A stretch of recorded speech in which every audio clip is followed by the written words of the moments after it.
দেখো কিভাবে কাজের ছাদ করা যাচ্ছে, এটা দেখালাম।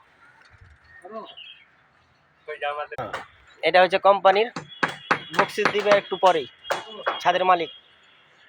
এই যে এইভাবে রড বিছানো হয়। এটা আমাদের ভালো মিস্ত্রি, আর ওইটা সব থেকে বড় মিস্ত্রি। এই যে এটা আমার ভাইপো হয়, ছেলেটা ভালো, খুব সুন্দর মিস্ত্রি। দেখতে পাচ্ছ পাইপ লেভেল করছে, যেখানে যেখানে দাগ পড়বে ভাই সেখানে সেখানে মারবে, ঘষবে খেলি।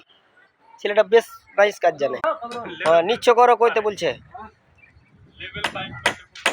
লেভেল পাইপটা সমান সমান করে, মানে ওর আব্বা লেভেল করে বাড়াতো। পেয়েছে তুই বলতে পারিস না মুখে বে। মিস্ত্রি ভালো মিস্ত্রি এটা।